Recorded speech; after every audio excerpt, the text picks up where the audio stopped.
So with that, I'd like to open it up to our panel to see what comments they may have on that topic.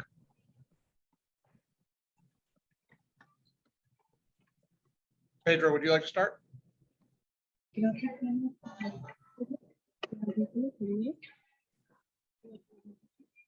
Apologies. Hi, everyone. Thank you, Michael. Yeah, labor is a big issue in Latin America. We have very specific laws in each country, and it varies from country to country. In general, our jurisdictions tend to favor employees. We don't go by the law of hire and fire as in the US, which is so we tend to protect employees a lot more, and that poses several concerns when thinking about an acquisition. Thorough due diligence must be done towards the relationships with unions in case of an industrial acquisition or the sort. And it's in countries like Venezuela, for instance, you need to look into severance as a main source of liability because there could be instances where an employee is entitled to collect twice the amount for severance under the law.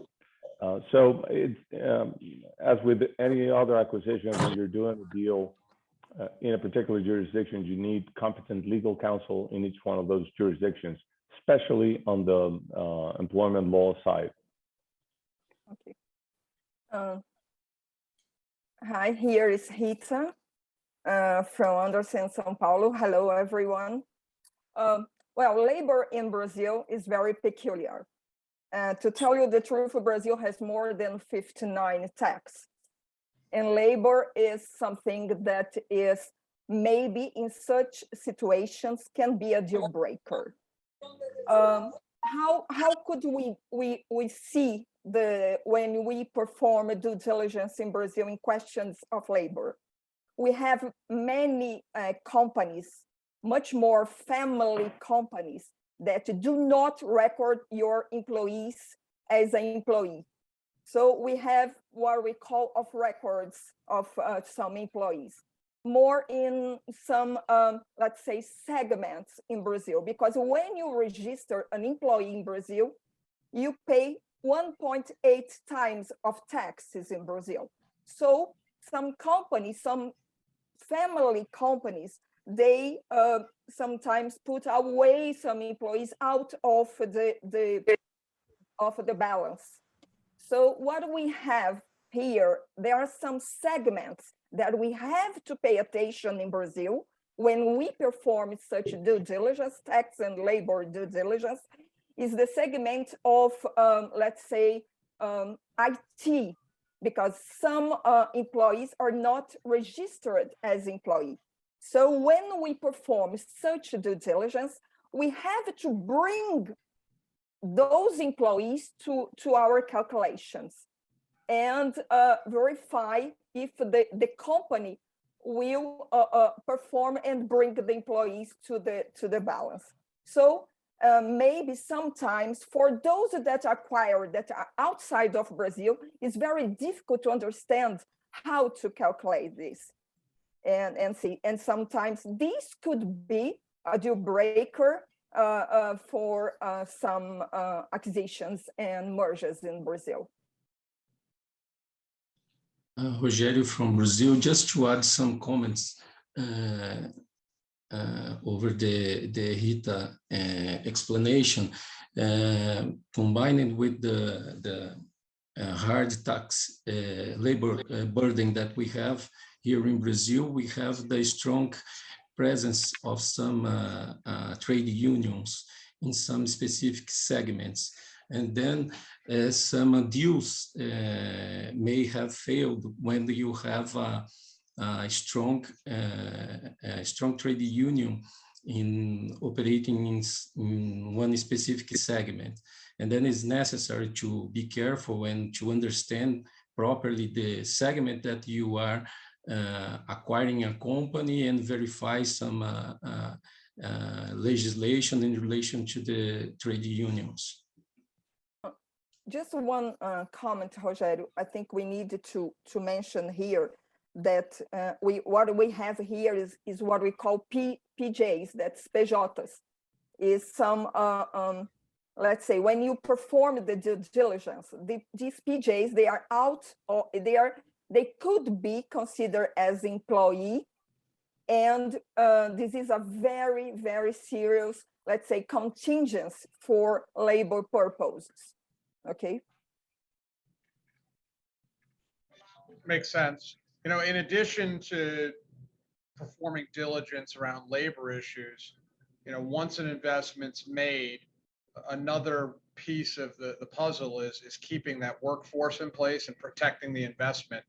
What types of planning or employee contracts or other things do you typically see in deals to keep that workforce in place, particularly as we move towards you know, more of a service-based economy in areas in Latin America? Okay. Hi, good morning, everybody. My name is Tomas. I'm from Central America, Central Law. So yeah, to your question, Michael, it is very important to understand how the payroll and the employees are going to be handled in an M&A, because if the employees are going to be transferred throughout the payroll and the acquirer is going to acquire the whole payroll, then usually there's the direct transfer of the employees. However, the new acquirer will be held liable for all of the labor accrued rights of all of the employees throughout the acquisition, and the previous or the seller will be liable for 6 months. That's usually what happens in Central America. If by any chance there's not going to be a transfer of the employees directly, then what usually is done, there's going to be a termination and rehire. However, that needs to be quantified as to demonstrate what is the labor liability and who's going to assume that within the M&A, who's going to assume those labor liabilities. And in Costa Rica and in the region, it is somewhat expensive because the labor accrued rights for Central America and the Social Security, the insurance and all of that, labor accrued rights as well as severance are expensive. So it's something that needs to be taken in consideration before the acquisition is closed, as to determine what is going to be the labor relationship. However, it is very important always to have all of the employees under a labor agreement, as discussed by Brazil. In Central America, it's also somewhat common to have members or collaborators of the company that are not always under a labor agreement, but it's very important to have, if there's going to be an employee transfer, have all of these labor agreements reviewed beforehand during the due diligence procedure. And if there's going to be a termination rehire, have these new agreements in place in full accordance and compliance with local legislation, as to avoid any non-compliance and additional contingencies before the Ministry of Labor of each of the countries. Are any challenges if you've got a target company with employees that are performing services or tasks in multiple jurisdictions, and any ways that can be addressed? Yes, usually how it's done, what we try to do is to target in which of those countries is going to be this collaborator or this person that provides services to the company located, and maybe have him as a local employee in that specific area or that specific country, as to avoid any other additional contingencies, having him on non-compliance basis, having him not with a labor agreement. But if that's not the case, then have him as a professional service agreement and pay all of the dues and correspondent taxes within that category, and not mix as a labor agreement in any of the countries and jurisdictions. But that's definitely one of the hardest situations when there's a collaborator that has cross-border interaction with different countries. In general, one thing you have to take into consideration is that most of the countries in Latin America are within what's called the civil tradition, the civil law tradition. And as I mentioned before, employees are mostly protected by our laws, and normally the country where you're fired is the one that takes precedence in analyzing the rights and obligations towards that employee. So sometimes you can have an employee working in different jurisdictions depending on the project, and it really needs to be looked into. If you're looking for termination, if in the context of an acquisition, sometimes you don't want all of the labor force. You want to be selective on some of the people. You may have conflicting people, toxic employees in a particular jurisdiction, in a plant, or in a manufacturing plant, and you want to deal with those issues beforehand. So again, it comes to working on that due diligence, working with local counsel, and specifically if you're doing a cross-border transaction and you're doing several jurisdictions at the time, you want to craft that due diligence questionnaire with local counsel to be sure that each one of the issues for that particular market are properly addressed. Hello, everyone. Thank you. I would like to make some comment regarding tax labor law in Argentina. And here we had the law itself, and then some law cases, precedents, or even union impositions. Regarding the law, as mentioned by Pedro and Rogerio, Tomas, Rita, we have severance, which is mostly led by the seniority of the employee. Usually, when a company in a cross-border transactions make a due diligence for the acquisition of share of a company located in Argentina, the employee has no right to consider dismiss or to terminate the employee agreement. So it will continue providing services except when the solvency of the company acquiring the local company is notoriously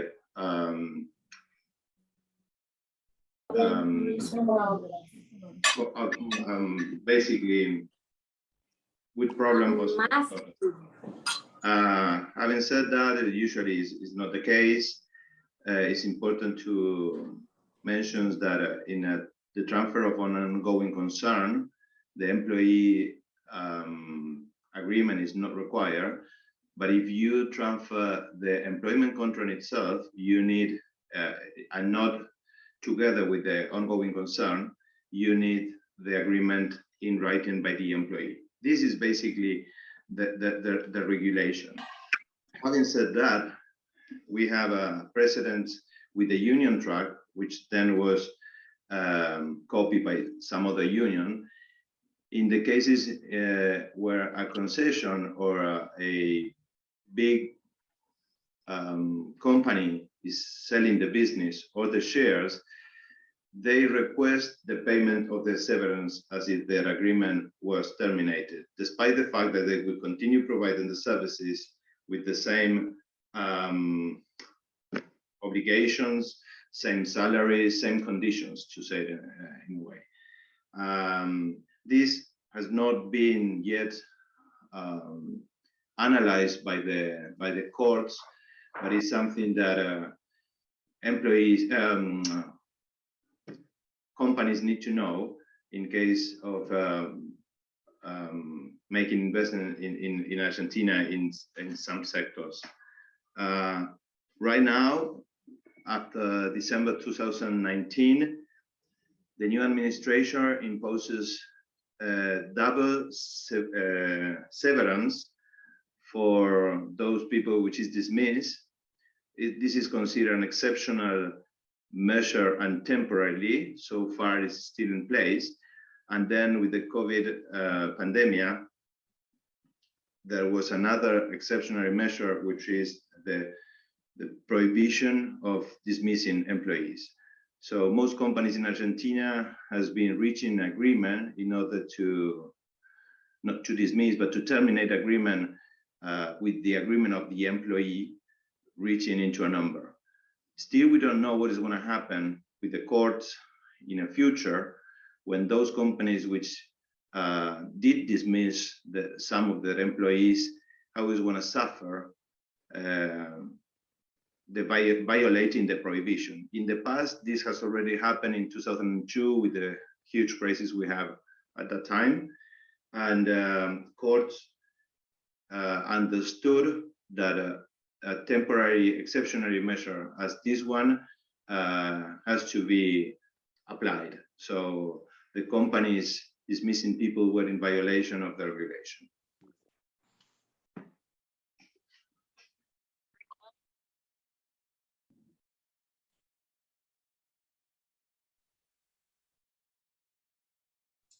Michael, you are mute. You're mute, Michael.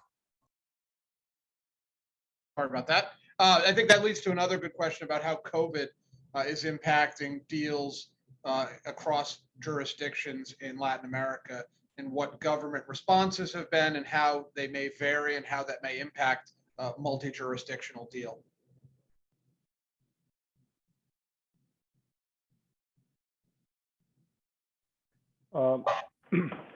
I think that if you look at COVID and its effect on M&A around the world during last year, it really affected the industrial sector in general. And you can see from publications and news how in 2021 we have to learn how to live with COVID, and deal activity around the world, not just in Latin America, but around the world, deal activity has gone up.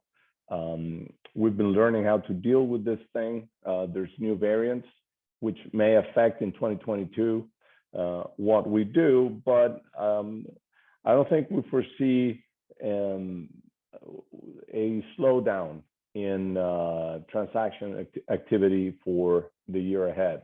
That being said, of course, there's complications. Many companies have been coming back to work in 2021.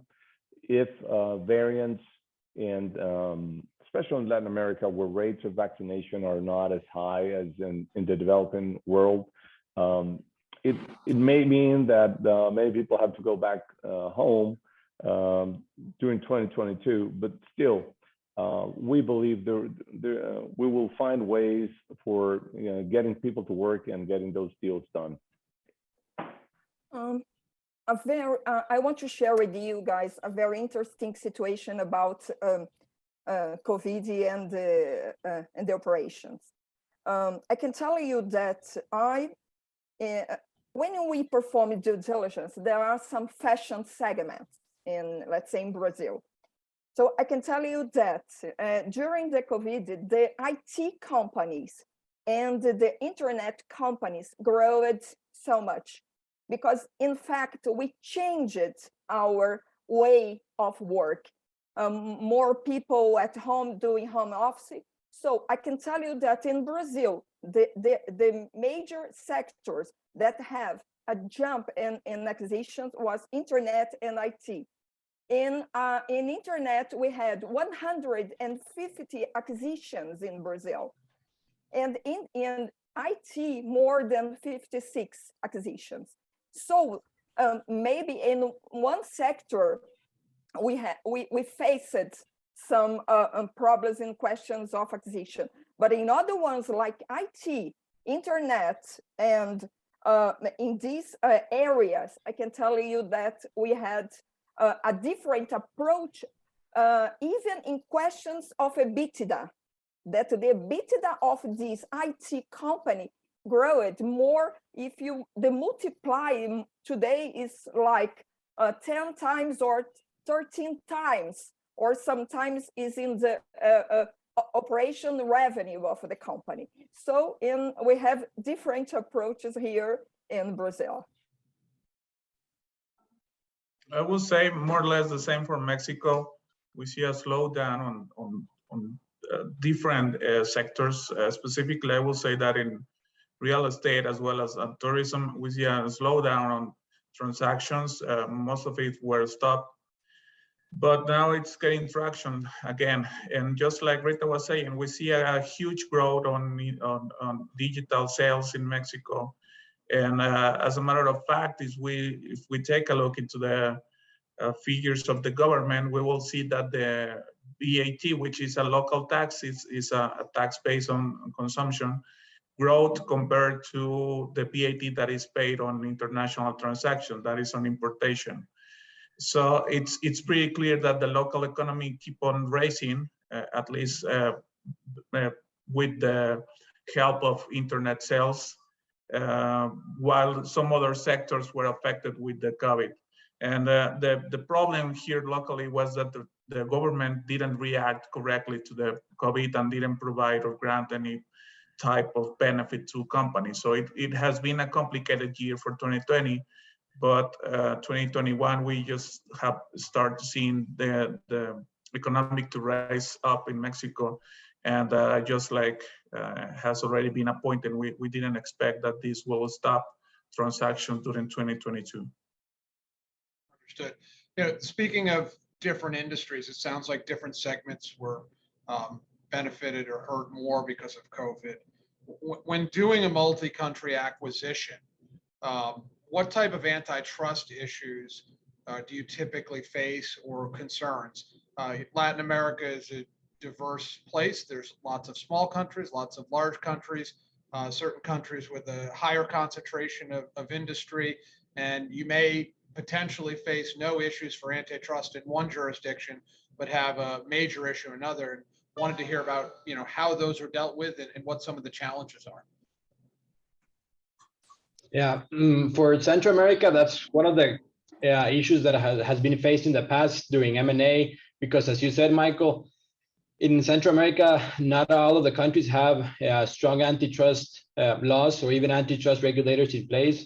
As of 2021, Costa Rica is one of the countries that does have an antitrust regulator and has a very strong antitrust law that is not as old as other countries in Latin America, but has over the years become more and more one of the key items to look out in the SPAs or in the shareholders agreements, as well as during the due diligence phase. But one of the key items that need to be discussed during the due diligence procedure, as well as the closing phase for cross-border M&A, specifically in Central America, is the timing as to have one of those countries, for example, like Costa Rica, which has a strong antitrust legislation, in conjunction with, for example, other countries in Central America, such as Guatemala, does not have a specific law in that matter, as to have the timing on both countries, as if the idea is to close at the same time, is to have everything in place, because you're going to have more compliance on one country rather than the other. So we've seen over the years that more and more the different countries across Central America have become to enact new legislation regarding antitrust, and all of this new law will provide a more unanimous legislation across Central America within the antitrust, but yeah, it is something that needs to be taken into consideration for all countries, and the differences are very big right now between one country and the other. Same here, Tomas. We had in Argentina a new law. Probably the main change is that a previous law in antitrust law was a post-closing control. Now the new law is providing a pre-closing control, still not effective for certain changes in the creation of a new authority that is pending by the government. But in the future, we are going to have that change. There is a short term for the authority, or 60 days term for the authority to resolve whether authorize or deny the authorization for a merger, acquisition, or taking control. If that within that term the authority does not deny the authorization, it will consider irrevocably that it has been accepted. So some of the features of the law have changed, but I think that is the model of standing change of the new competition law, antitrust law. Michael, my 2 cents on competition are, first of all, it does change, as Tomas mentioned, from country to country. So you, as long as you plan in advance and you have to look at whether the business combination is going to have any adverse competition effect in a particular country, because it may have no problem in many of the countries where you're doing the acquisition, but you may have one particular country where if the transaction goes through, then it could have anti-competitive effects, and it will be challenged very likely by the competition or anti-monopoly authorities in that particular country. That's the first thing. The second thing is that you also need to look into which sector you're doing the acquisition or the business combination. In some cases, if you're doing an acquisition in the telecommunications sector, you may also require other additional authorizations prior to executing the deal. Otherwise, it will be challenged, or it won't go through, or it could be considered null and void, even if you go through. So it does make a lot of sense to look into these issues prior to signing many things. It will affect the timing of the transaction. It will affect the pricing of the transaction, the types of guarantees that you can ask from the seller, depending on what who you're advising, whether it's the seller or the buyer. But definitely, competition is a big issue, needs to be taken into consideration. Thank you. Another common theme whenever you're doing acquisitions is whether or not a transaction is structured as a stock deal or an asset deal. And there's usually some, tension between the buyer and seller in those types of situations. There may be some tax considerations, and there may also be some cross-border considerations. Could you provide a little bit of insight on the differences between tax and legal on asset versus stock deals across jurisdictions? Concerning Mexico, if you have a direct sale of shares, in the case of the issuer being a Mexican entity, that will be wholly taxable. If we're talking about indirect sales, in some cases could be or could not be taxable. It all depends on the assets of the company. So the rule basically is based on whether the company has, in the case of an indirect sale, the subsidiary, the Mexican subsidiary, whether it has real estate or not as part of their assets. And in the case of a direct purchase of assets, in that case, the Mexican entity selling the asset will be wholly taxable in Mexico. But we have to consider an additional point on that, and basically is that under current rules, the acquisition of assets could be also be considered as an acquisition of the business. And in that case, there's a joint liability for the acquirer. So also that is an important thing to have in mind. Whether you are receiving a company or being subject to this rule and being appointed as the acquirer of a business, what is the legal liability or the tax liability that this company has been raising on their current operations? So that's also, I think, a point to be considered, and that all in the case of a transaction, the buyer should take into consideration whether to put a trust or some type of escrow to keep a warranty on the acquisition of the business or the shares, whatever is the way that it is decided to be completed. In Argentina, situations changed significantly in 2018. So far, until 2018, the acquisition of shares was exempt of income tax.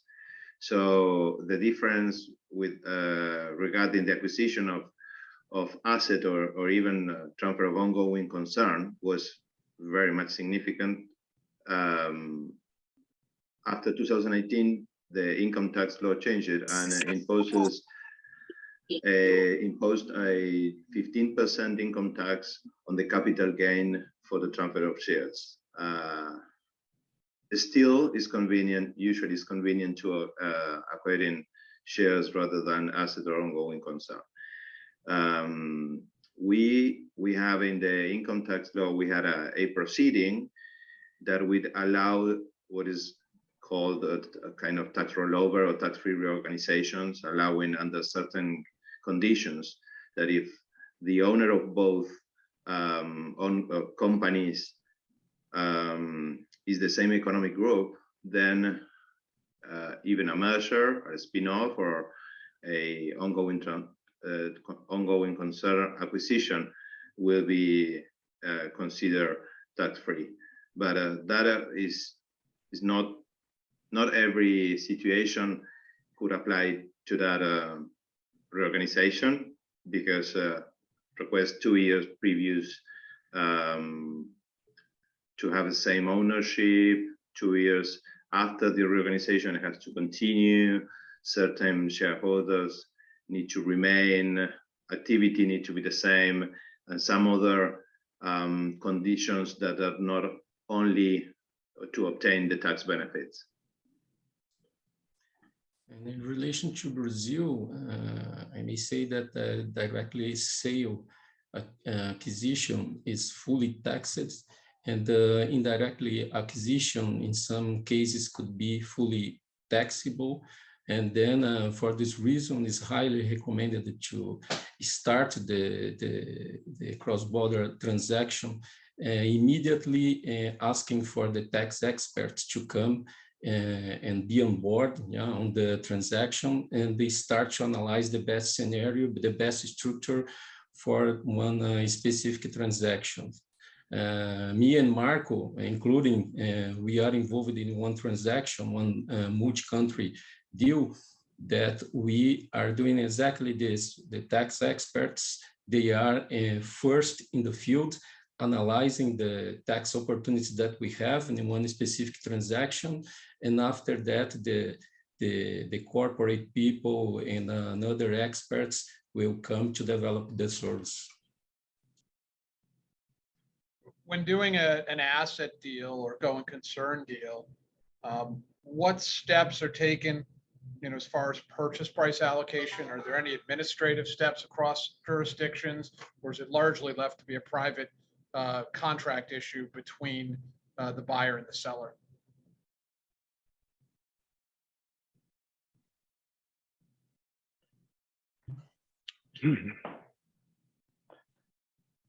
Marco, you want to go? Yeah, sorry, I thought you were going to start, Pedro. Yeah, it's a pretty significant matter in Mexico, Michael. Yeah, for sure. When it comes to a cross-border transaction or a multi-country transaction, there's going to be a whole price for the transaction.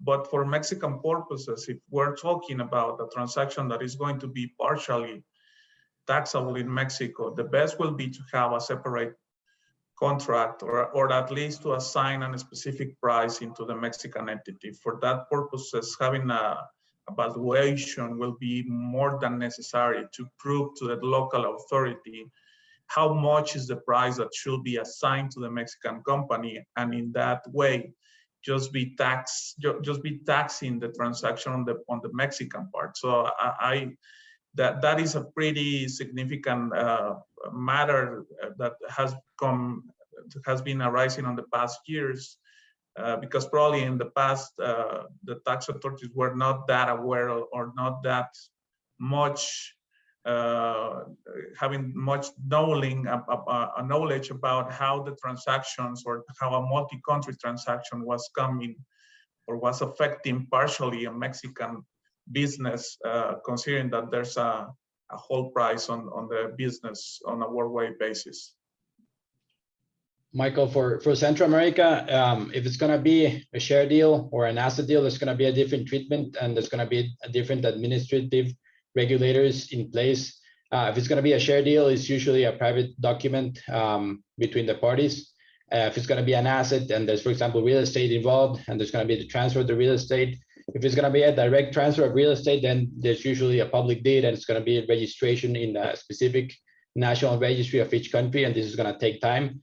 And again, as said before, this takes planning in ahead, timing as to time all of the different jurisdictions as to have the closing taking place as much together as possible. So these are things that need to be taken in consideration. It's going to be also taxes involved for the direct transfer of real estate assets. If there's going to be assets that are not registered in the specific countries or registered in the national registries, then there's also going to be tax involved as well. And there's going to be a lot of more of exposure before the national authorities in each of the countries on an asset deal rather than on a private share purchase agreement or share transfer. Even if it's a cross-border deal transaction, it's usually in a private sector and a private document rather than on an asset deal, which involves having a bigger exposure due to the different registrations in the different jurisdictions. Michael, going back to what Marco said, if we're looking to best practices, it would make a lot of sense to have valuations for each one of the, if you're doing a multi-jurisdiction deal, to try to have a valuation of the assets. And going into valuation, there's something really important, which is normally, and this past week, we had a very interesting conversation with the people from the intellectual property service line at Andersen, and we were looking at valuation of IP when doing M&A transactions, and it really is something that needs to be discussed at length. Most of the times, when people are thinking of what's the price of a company, what should be the value, you're looking at your typical discounted cash flow methods, or you're looking at X times EBITDA. But in some cases, especially in the case of technology deals, you need to be looking at source codes and all sorts of values for intellectual property, because we as lawyers, we really need to understand that could be what's most valuable about the company, and we need to be always sure about it. The other thing is, one size doesn't fit all when doing multi-jurisdictional deals. And by that, I mean, for one country, you may do an asset deal. For the next country, you may do a share purchase deal. And in a different country, you may do a going concern deal. It will be determined by the tax experts prior to executing the transaction in a particular country, because it will depend. It changes country to country, and that's the way to approach it correctly. So not thinking that one size fits all works for multi-country deals. You need to get experts on each one of the sides and be sure that you have a complete multidisciplinary team for executing the transaction. That makes a lot of sense. And I think what goes hand in hand with the valuation side and really digging in is considering transfer pricing. If there are intangibles or intellectual property, what type of transfer pricing regimes do we have to consider? And after an acquisition, does it make sense to refresh some of those studies?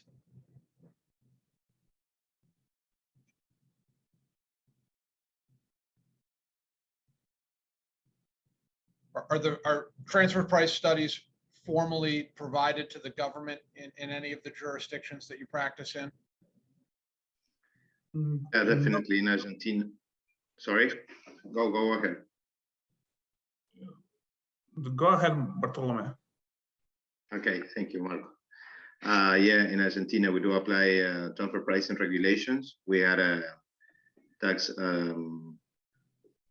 sworn statement to file every 6 months and annually, and a study when you had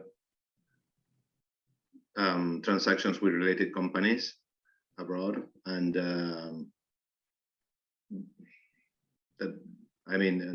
that's it. Basically, the studies will be with comparables or just showing that you are dealing with an arm's length with other related companies.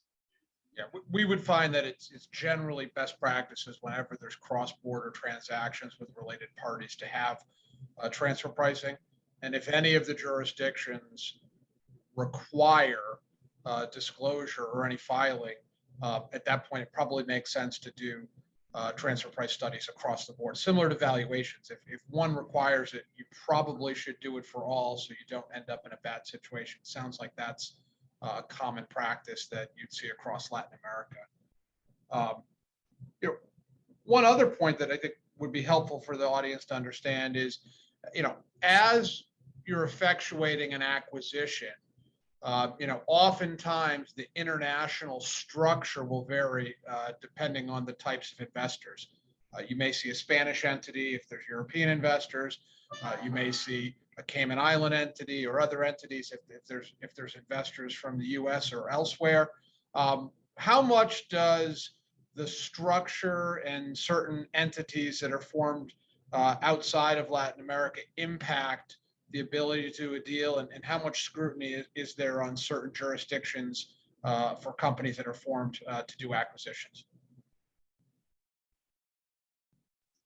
Well, in the acquisition of shares in Argentina, a foreign shareholder needs to be registered with the Public Registry of Commerce. And to such end, the Public Registry of Commerce will require not only corporate documents to obviously evidence the existence and good standing of the company, but also having economic substance outside Argentina. Countries coming from non-cooperative countries will have to demonstrate with a higher standard of evidence that they do have economic substance in their country of origin. And shareholders from other countries considered cooperative countries will still have to submit accountant certificate of having businesses in their country or branches with activities in other countries, being listed in a stock exchange, or basically evidence of not being SPVs in order to be shareholders of Argentine companies, local companies. For Mexico, we don't have any type of restriction on that. However, Michael, the scrutiny will come whenever a payment is planned or there's a structure of intercompany payments, cross-border transactions. In that sense, we do have some regulation that started on 2020 that sees as an opaque or gives an opaque treatment to companies that should be seen as transparent entities, like, for example, LLC, LLP. So whenever the company is not recognized under the tax treaty between Mexico and that country, we will grant an opaque treatment, and that will make taxable any transaction for the company. We will not recognize the tax treaties. So it's our job that has been done by the Mexican tax authority during the past years to incorporate all of the BEPS actions into the Mexican law, and we will see that coming more often on how the treatment will affect the company, not on the way of the structuring as a shareholder, but on the transaction that probably take place between the companies on cross-border transactions. Great. One of the items that we always have to consider when doing a transaction, is escrows and indemnifications to protect the buyers.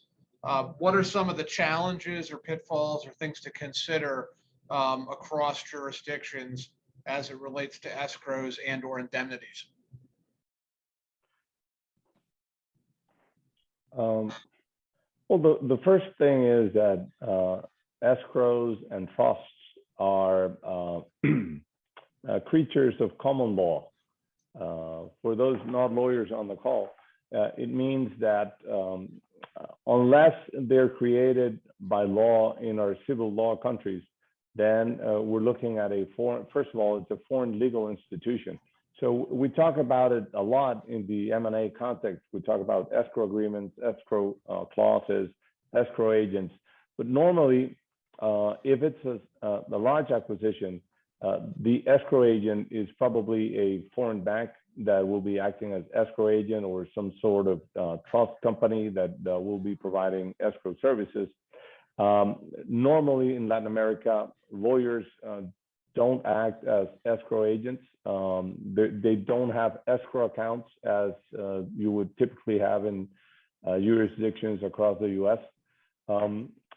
So that's one particular thing, but that doesn't mean we're not accustomed to them. We see these provisions. We've been seeing escrow provisions and indemnifications for many years now, many decades. And they're normally included on M&A transactions of all sorts.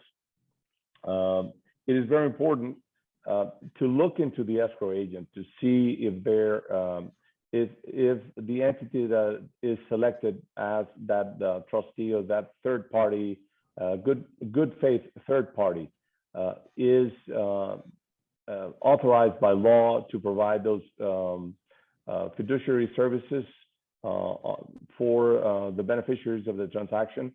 And that's really, really important. That's one thing. The other thing has to do with how to negotiate escrow amounts with the sellers. If you're representing the buyer, the seller normally wants all of the price up front, and you as the buyer, you're trying to keep as much as possible in escrow in case your due diligence wasn't thorough enough and something pops up. If there's a surprise of some sort, in some sort of contingency, tax contingency or labor contingency that surfaces. So it's customary.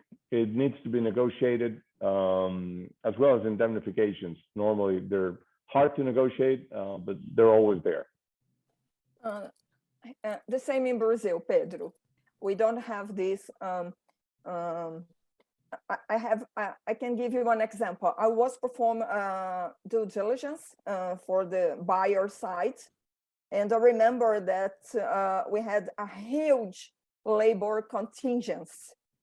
And for the abroad investor, it was such amazing to face with a huge labor contingency. And I remember that the buyer asked to me, let's go to the insurance company to help us to have some escrow on something like that. In Brazil, we do not have this. So as you explain it, it will depend from one deal to other and how to deal with this escrow. If you put, because in Brazil, we have here what we call a statute of limitation that is 5 years. So each year, you go, the contingency become down. So you have to have a very good clause in the escrow to deal with all this labor or tax contingency in Brazil. But the same as you explained, we don't have here. In addition to that, what Rita and Pedro said, I think it's very important, and what we've seen in our experiences, usually the different escrow agents or the fiduciaries involved in, or the trusts, they have their own model agreement, but it's a model. So yeah, it is very important that the attorneys involved in a cross-border deal do analyze that model agreement and make it and see fit that it is applied for the specific transaction in itself, and that there's a good relation between that escrow agreement and the SPA or the asset agreement, that they have a good relationship between them, that they are addressed, and so as to avoid any type of contingencies if the escrow agreement needs to be triggered, and if any disbursements need to be done. And besides any of the negotiation that was explained by Pedro, it is something that needs to be taken in consideration. And choosing the trust correctly in a cross-border deal is usually very important to choose that escrow as to avoid any additional contingencies in the future regarding any future disbursements based on statute of limitations or any of the negotiations done by the parties. Michael, Yes. if I may go for a second back to your prior topic, which was regarding the organization of the investment. If you're looking into coming into Latin America, again, each country is has its own set of rules and sometimes it makes sense to come through the Cayman Islands, but sometimes it doesn't.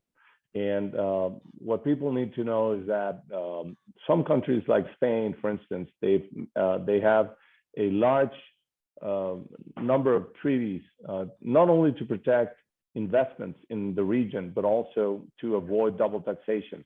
So sometimes it makes a lot of sense to invest in many of the countries in Latin America using a Spanish vehicle, but sometimes, and I think, Rita, you can help us out here, for Spain is not necessarily the best jurisdiction to go into Brazil. And Brazil is the country that Brazil and Mexico take the most foreign investment in general. So those two jurisdictions in particular not necessarily go through the same model of using Spain, but for most of the other countries that makes sense.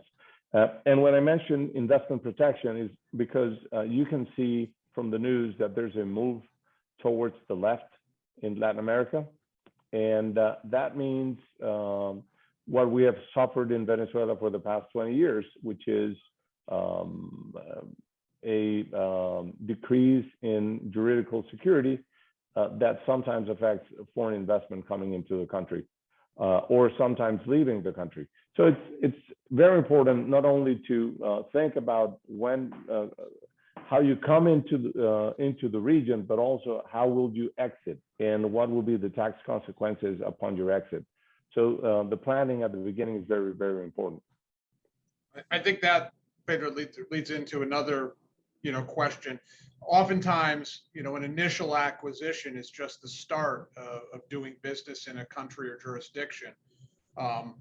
There's often going to be either bolt-on acquisitions where you're buying other companies and trying to combine them, or just trying to expand or increase the investment in the companies that you've bought. How do different cultural, political, cross-border issues, impact expanding once the initial acquisition's been made, and what are some of the challenges or things to think about?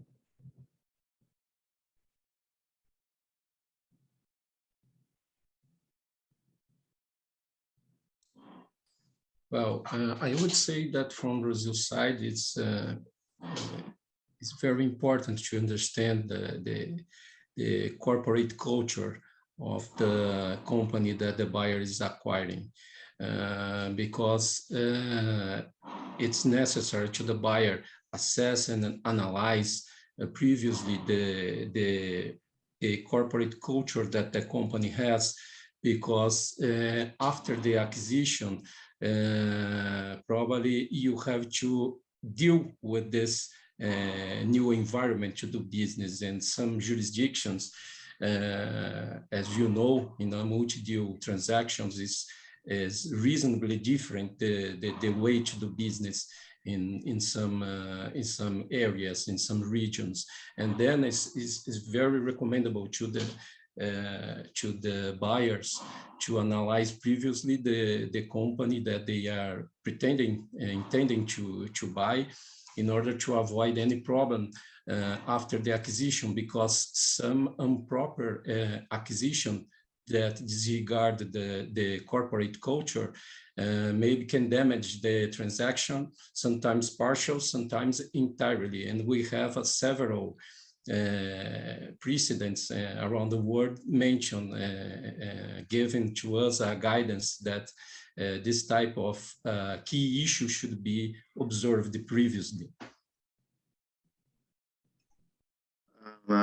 Regarding cultural issues, we've seen 10 years ago when Chinese capital company Sinopec bought Occidental here in Argentina, a big oil American company working in Argentina. And it was the first time we've seen how the structure of the company or the payroll was basically duplicated, putting a Chinese next to each local individual. Still, the cultural difference is so big between these two companies that it wasn't easy for them.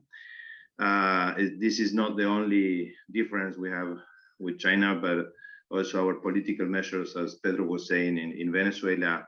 It's difficult to explain inflations or so many restrictions to when a company is trying to pay dividends abroad, and the difficulties you had to get US dollar when the country is trying not to allow the dollars to go out. So it's very important to do it before and even during the investment period.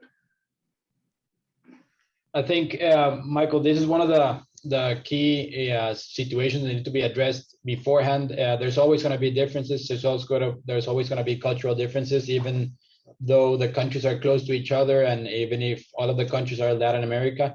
But I think this is one of the situations in which having a global reach, or a law firm that has a global reach with local presence in each of the jurisdictions where the cross-border M&A is going to take place, it's very important. It's great to have as much communication as possible with the client, either if you're on the acquisition, on the buyer side or on the seller side, as to try and plan ahead as much as possible due to cultural differences as well as political differences involved during that transaction, and be one step ahead of the curve, and as to avoid any type of pitfalls or contingencies involved. If I may, Michael, one best practice when going into different countries in Latin America is to hire local. That means if you're going to have a country manager, if you find a national from that country that's competent and you put them to head that subsidiary, that makes a lot of sense, because it sends a message that the investor is coming in and is going to be promoting locals, and it's going to be good for the country. And that helps with local authorities, it helps with local employees, it helps in many, many ways. Sometimes bringing in the foreigners to head the company and occupy most of the executive positions is just bad practice, and it kills the culture. Makes sense. Well, we're at the end of our hour. I wanted to thank all of our panelists, thank our audience for joining us today. We probably could have gone on for several more hours. There's a lot of topics dealing with cross-border transactions. To the extent anybody has any questions or wants to discuss with us one-on-one, we're all free to stay on this call for a little bit longer and address any of those.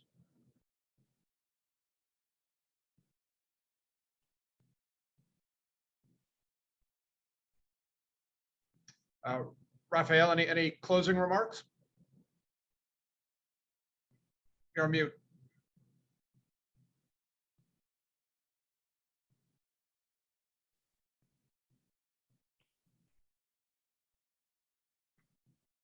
For sure, I want to thank everyone for your participation in the webinar today. I am sure that the relevance of the topics that have been discussed will be of great help in making decisions to all the people which work in cross-border transactions. It has been a pleasure to host this interesting discussion, and we hope to see you very soon with another topic of great interest, such as today's discussions. Thank you very much to all of you, and we see you soon. Thank you. Thanks a lot, everybody. If you have any questions, please feel free to contact anyone on the panel. Okay, thank you. Thank you. Thank you, everyone. Thank you. Thank you. Thank you. Thank you. Bye-bye. Thank you. Bye.